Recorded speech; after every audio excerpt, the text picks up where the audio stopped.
This is Cathi Audiobooks and High Horse Press. Today we have episode 14 of Treasure Island by Robert Louis Stevenson. Jim Hawkins successfully kills Israel Hands in self-defense, frees the Hispaniola, and steers her away from the pirates. Then he hikes back to the stockade at night, thinking it belongs to his friends. He sneaks in quietly to go to sleep. He steps on a sleeping man's leg, and Long John Silver's pet parrot, Captain Flint, gives him away. Here we go. 27. Pieces of 8. Owing to the cant of the vessel, the masts hung far out over the water, and from my perch on the crosstrees I had nothing below me but the surface of the bay. Hands, who was not so far up, was in consequence nearer to the ship and fell between me and the bulwarks. He rose once to the surface in a lather of foam and blood, and then sank again for good. As the water settled, I could see him lying huddled together on the clean, bright sand in the shadow of the vessel's sides. A fish or two whipped past his body. Sometimes, by the quivering of the water, he appeared to move a little, as if he were trying to rise. But he was dead enough for all that, being both shot and drowned, and was food for fish in the very place where he had designed my slaughter. I was no sooner certain of this than I began to feel sick, faint, and terrified. The hot blood was running over my back and chest. The dirk where it had pinned my shoulder to the mast seemed to burn like hot iron, yet it was not so much these real sufferings that distressed me. For these, it seemed to me, I could bear without a murmur. It was the horror I had upon my mind of falling from the crosstrees into that still green water, beside the body of the coxswain. I clung with both hands till my nails ached, and I shut my eyes as if to cover up the peril. Gradually, my mind came back again. My pulses quieted down to a more natural time, and I was once more in possession of myself. It was my first thought to pluck forth the dirk, but either it struck too hard or my nerve failed me, and I desisted with a violent shudder. Oddly enough, that very shudder did the business. The knife, in fact, had come the nearest in the world to missing me altogether. It held me by a mere pinch of skin, and this the shudder tore away. The blood ran down the faster, to be sure, but I was my own master again, and only tacked to the mast by my coat and shirt. This last I broke through with a sudden jerk, and then regained the deck by the starboard shrouds. For nothing in the world would I have again ventured, shaken as I was, upon the overhanging port shrouds from which Israel had so lately fallen. I went below and did what I could for my wound. It pained me a good deal and still bled freely, but it was neither deep nor dangerous, nor did it greatly gall me when I used my arm. Then I looked around me, and as the ship was now, in a sense, my own, I began to think of clearing it from its last passenger, the dead man, O'Brien. He had pitched, as I have said, against the bulwarks, where he lay like some horrible, ungainly sort of puppet, life-size indeed, but how different from life's color or life's comeliness. In that position I could easily have my way with him, and as the habit of tragical adventures had worn off almost all my terror for the dead, I took him by the waist as if he had been a sack of bran, and with one good heave tumbled him overboard. He went in with a sounding plunge. The red cap came off and remained floating on the surface, and as soon as the splash subsided, I could see him and Israel lying side by side, both wavering with the tremulous movement of the water. O'Brien, though still quite a young man, was very bald. There he lay, with that bald head across the knees of the man who had killed him, and the quick fishes steering to and fro over both. I was now alone upon the ship. The tide had just turned. The sun was within so few degrees of setting that already the shadow of the pines upon the western shore began to reach right across the anchorage and fall in patterns on the deck. The evening breeze had sprung up, and though it was well warded off by the hill with the two peaks upon the east, The cordage had begun to sing a little softly to itself, and the idle sails to rattle to and fro. I began to see a danger to the ship. The jibs I speedily doused and brought tumbling to the deck, but the mainsail was a harder matter. Of course, when the schooner canted over, the boom had swung outboard, and the cap of it, and a foot or two of sail, hung even under water. I thought this made it still more dangerous, yet the strain was so heavy that I half feared to meddle. At last I got my knife and cut the halyards. The peak dropped instantly. A great belly of loose canvas floated broad upon the water, and since, pull as I liked, I could not budge the downhaul. That was the extent of what I could accomplish. For the rest, the Hispaniola must trust to luck, like myself. By this time the whole anchorage had fallen into shadow. The last rays, I remember, falling through a glade of the wood and shining bright as jewels on the flowery mantle of the wreck. It began to be chill. The tide was rapidly fleeting seaward, the schooner settling more and more on her beam ends. I scrambled forward and looked over. It seemed shallow enough, and holding the cut hawser in both hands for a last security, I let myself drop softly overboard. The water scarcely reached my waist. The sand was firm and covered with ripple marks, and I waded ashore in great spirits, leaving the Hispaniola on her side, with her mainsail trailing wide upon the surface of the bay. About the same time, the sun went fairly down, and the breeze whistled low in the dusk among the tossing pines. At least, and at last, I was off the sea, nor had I returned thence empty-handed. There lay the schooner, clear at last from buccaneers, and ready for our own men to board and get to sea again. I had nothing nearer my fancy than to get home to the stockade and boast of my achievements. Possibly I might be blamed for a bit of my truantry, but the recapture of the Hispaniola was a clenching answer, and I hoped that even Captain Smollett would confess I had not lost my time. So thinking, and in famous spirits, I began to set my face homeward for the blockhouse and my companions. I remember that the most easterly of the rivers which drain into Captain Kidd's anchorage ran from the two-peaked hill upon my left, and I bent my course in that direction, that I might pass the stream while it was small. The wood was pretty open, and keeping along the lower spurs, I had soon turned the corner of that hill, and not long after waded to the mid-calf across the water-course. This brought me near to where I had encountered Ben Gunn, the maroon, and I walked more circumspectly, keeping my eye on every side. The dusk had come nigh hand completely, and as I opened out the cleft between the two peaks, I became aware of a wavering glow against the sky, where, as I judged, the man of the island was cooking his supper before a roaring fire. And yet I wondered in my heart that he should show himself so careless, for if I could see this radiance, might it not reach the eyes of Silver himself, where he camped upon the shore among the marshes? Gradually, the night fell blacker. It was all I could do to guide myself even roughly towards my destination. The double hill behind me and the spyglass on my right hand loomed faint and fainter. The stars were few and pale, and in the low ground where I wandered, I kept tripping among bushes and rolling into sandy pits.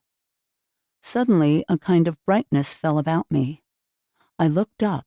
A pale glimmer of moonbeams had alighted on the summit of the spyglass, and soon after I saw something broad and silvery moving low down behind the trees, and knew the moon had risen.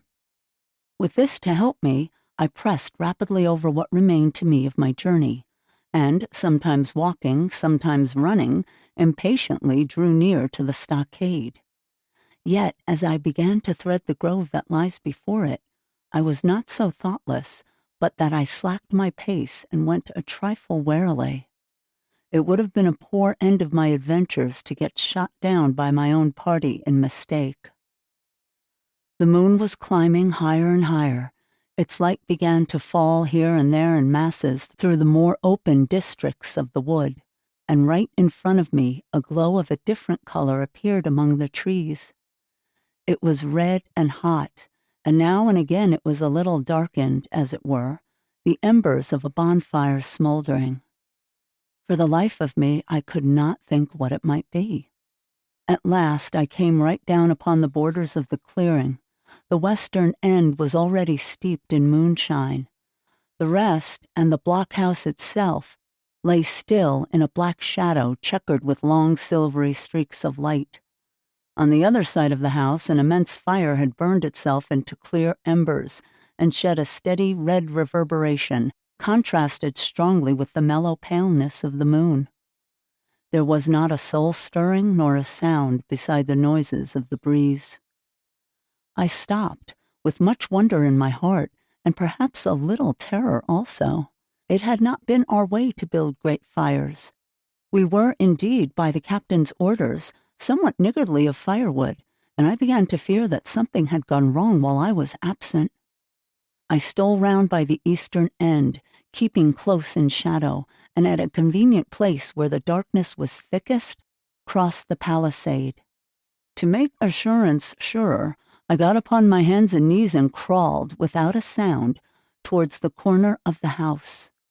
As I drew nearer, my heart was suddenly and greatly lightened. It is not a pleasant noise in itself, and I have often complained of it at other times, but just then it was like music to hear my friends snoring together, so loud and peaceful in their sleep. The sea cry of the watch, that beautiful "All's well," never fell more reassuringly on my ear. In the meantime, there was no doubt of one thing. They kept an infamous bad watch. If it had been Silver and his lads that were now creeping in on them, not a soul would have seen daybreak.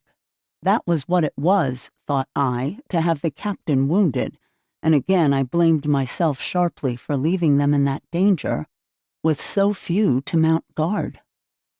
By this time I got to the door and stood up. All was dark within, so that I could distinguish nothing by the eye. As for the sounds, there was the steady drone of the snorers, and a small occasional noise, a flickering or pecking that I could in no way account for. With my arms before me, I walked steadily in. I should lie down in my own place, I thought with a silent chuckle, and enjoy their faces when they found me in the morning. My foot struck something yielding. It was a sleeper's leg, and he turned and groaned, but without awaking.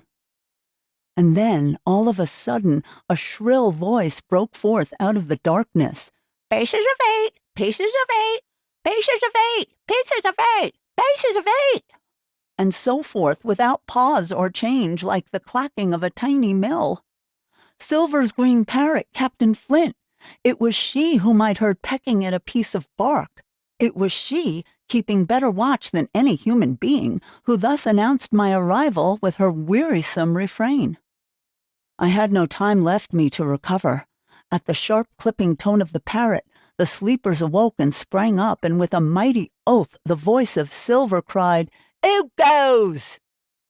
I turned to run, struck violently against one person, recoiled, and ran full into the arms of a second, who for his part closed upon and held me tight.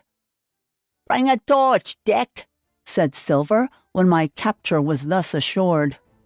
And one of the men left the log house and presently returned with a lighted brand. Stay tuned. You just can't trust a bird. The jig is up for Jim, thanks to Captain Flint. And if you're enjoying the podcast, please leave a review. Part 6. Captain Silver. 28. In the enemy's camp. The red glare of the torch, lighting up the interior of the blockhouse, showed me the worst of my apprehensions realized. The pirates were in possession of the house and stores. There was the cask of cognac, there were the pork and bread, as before, and what tenfold increased my horror, not a sign of any prisoner. I could only judge that all had perished, and my heart smote me sorely that I had not been there to perish with them. There were 6 of the buccaneers, all told. Not another man was left alive. 5 of them were on their feet, flushed and swollen, suddenly called out of the first sleep of drunkenness. The 6th had only risen upon his elbow. He was deadly pale, and the blood-stained bandage round his head told that he had recently been wounded, and still more recently dressed. I remembered the man who had been shot and had run back among the woods in the great attack, and had no doubt that this was he. The parrot sat, preening her plumage, on Long John's shoulder. He himself, I thought, looked somewhat paler and more stern than I was used to. He still wore the fine broadcloth suit in which he had fulfilled his mission, but it was bitterly the worse for wear, daubed with clay and torn with the sharp briars of the wood. "So," said he, "here's Jim Hawkins. Shiver me timbers. Dropped in like, eh? Well, come, I take that friendly." And thereupon he sat down across the brandy cask and began to fill a pipe.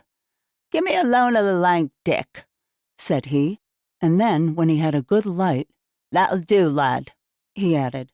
"Stick the glim in the wood ape, and you, gentlemen, bring yourselves too.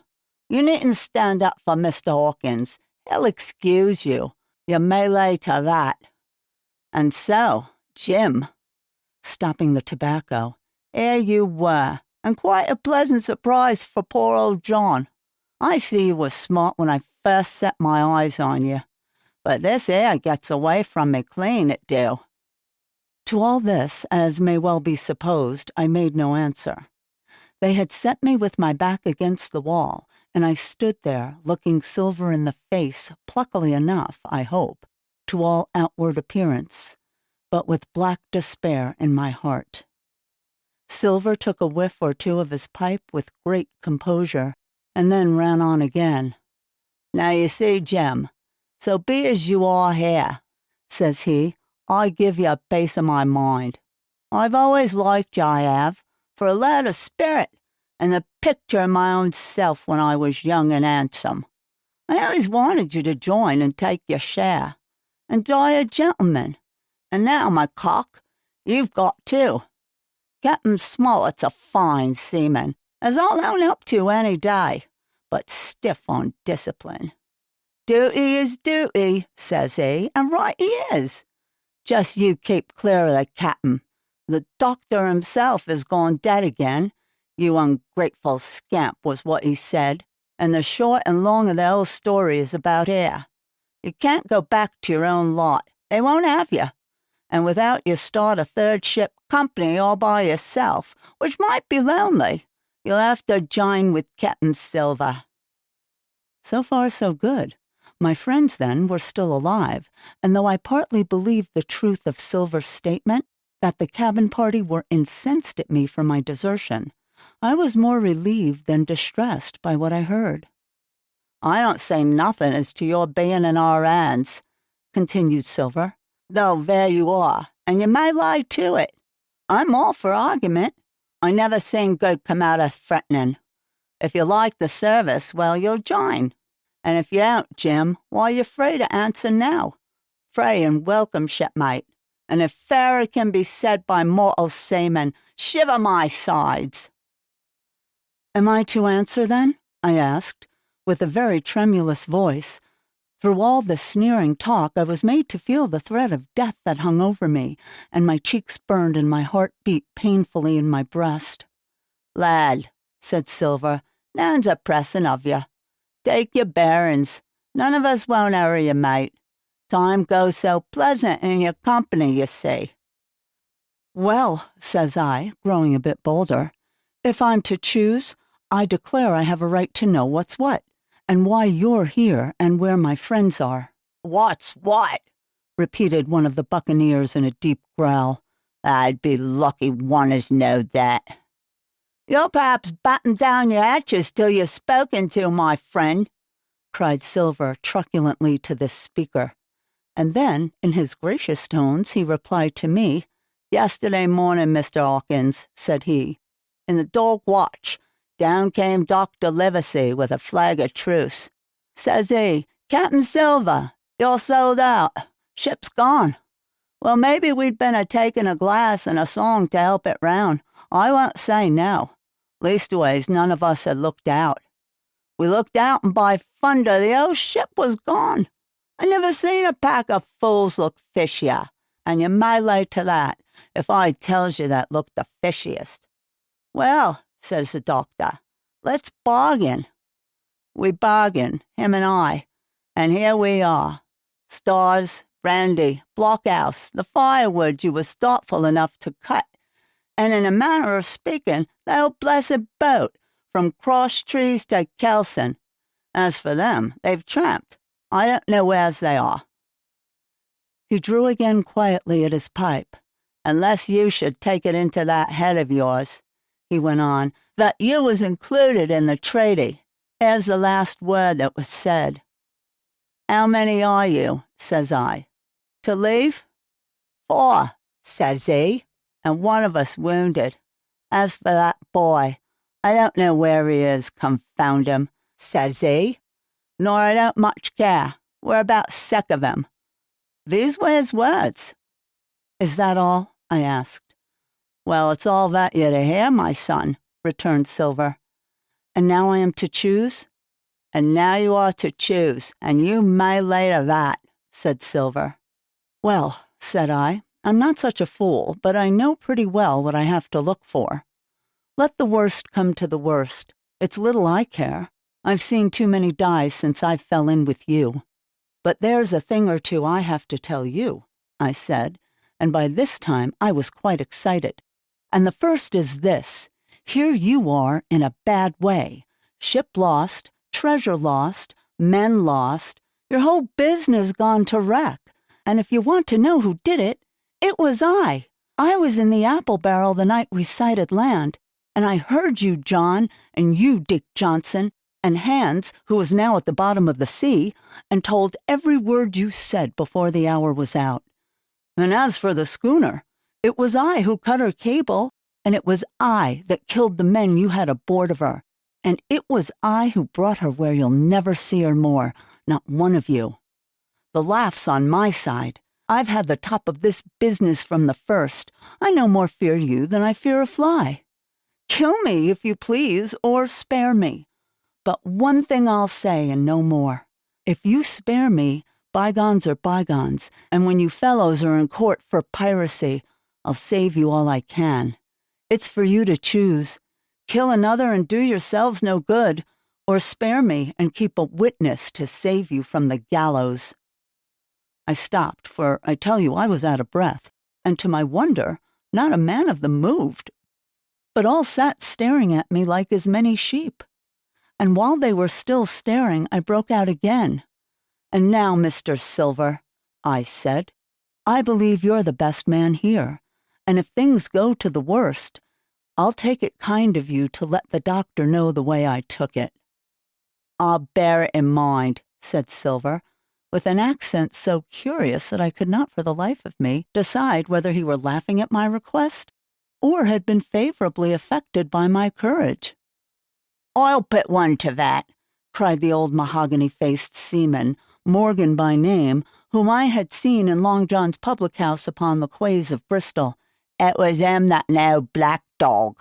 Well, and see here, added the sea cook, I put another again to that, by thunder, for it was this same boy that faked the chart from Billy Bones. First and last, we've split upon Jim Hawkins. Then here goes, said Morgan with an oath, and he sprang up, drawing his knife as if he had been 20. Avast there, cried Silver. Who are you, Tom Morgan? Maybe you thought you was captain here, perhaps? By the powers, but I'll teach you better. Cross me and you'll go where many a good man's gone before you. First and last, these 30 year back. Some to the yardarm, shiver me timbers, and some by the board, and all to feed the fishes. There's never a man looked me between the eyes and seen a good day afterwards. Tom Morgan, you may lay to that. Morgan paused, but a hoarse murmur rose from the others. Tom's right, said one. I stood hazing long enough from one, added another. I'll be hanged if I'll be hazed by you, John Silver. Did any of you gentlemen want to have it out with me? Roared Silver, bending far forward from his position on the keg, with his pipe still glowing in his right hand. Put a name on what you're at. You ain't dumb, I reckon. Him that wants shall get it. Have I lived this many years, and a son of a rum-punching cock has had athwart my horse at the latter end of it? You know the way, you're all gentlemen of fortune by your account. Well, I'm ready. Take a cutlass, him that dares, and I'll see the color of his inside, crutch and all, before that pipe's empty. Not a man stirred. Not a man answered. That's your sort, is it? He added, returning his pipe to his mouth. Well, you're a gay lot to look at anyway. Not much worth to fight, you ain't. Perhaps you can understand King George English. I'm Captain Mayor by election. I'm Captain Mayor because I'm the best man by a long sea mile. You don't fight as gentlemen of fortune should. Then by thunder you'll obey and you may lie to it. I like that boy now. I never seen a better boy than that. He's more a man than any pair of rats of you in this here house. And what I say is this. Let me see him that'll lay a hand on him. That's what I say, and you may lay to it. There was a long pause after this. I stood straight up against the wall, my heart still going like a sledgehammer, but with a ray of hope now shining in my bosom. Silver leant back against the wall, his arms crossed, his pipe in the corner of his mouth, as calm as though he had been in church.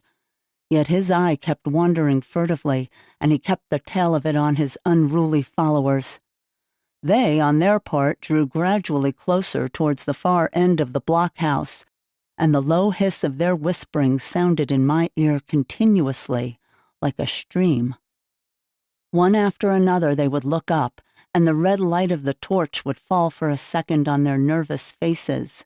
But it was not towards me. It was towards Silver that they turned their eyes. You seem to have a lot to say, remarked Silver, spitting far into the air.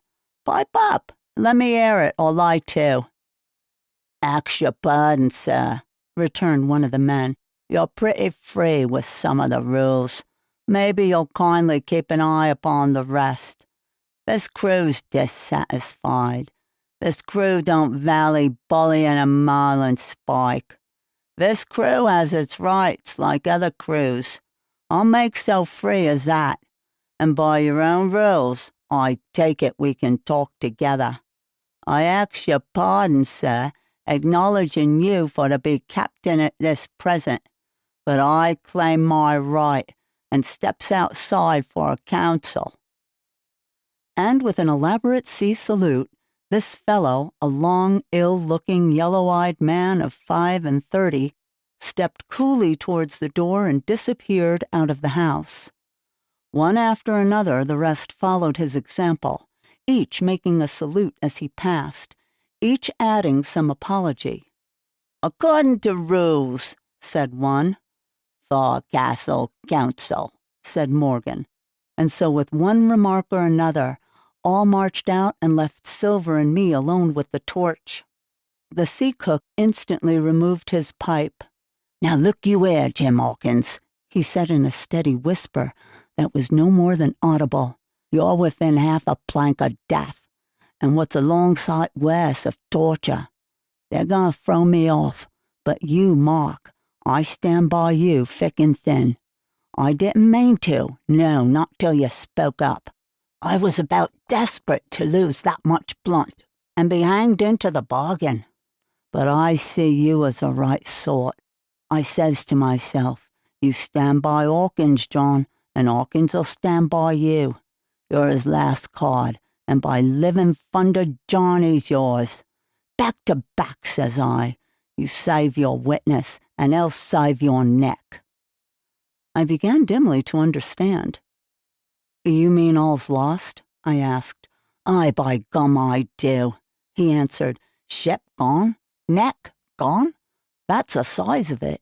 Once I looked into that bay, Jim Hawkins, and seen no schooner. Well, I'm tough, but I gave out. As for that lot in their council, mark me, they're outright fools and cowards. I'll save your life, if so be as I can, from them. But see here, Jim, tit for tat. You saved Long John from swinging. I was bewildered. It seemed a thing so hopeless. He was asking. He, the old buccaneer, the ringleader throughout. What I can do, that I'll do, I said. It's a bargain, cried Long John. You speak up, Plucky, and by thunder I've a chance. He hobbled to the torch where it stood, propped among the firewood, and took a fresh light to his pipe. Understand me, Jim, he said, returning. I've a head on my shoulders, I have. I'm on Squire's side now. I know you've got that ship safe somewheres. How you done it, I don't know. But safe it is. I guess Anne's and O'Brien turned soft. I never much believed in neither of 'em. Now you mark me.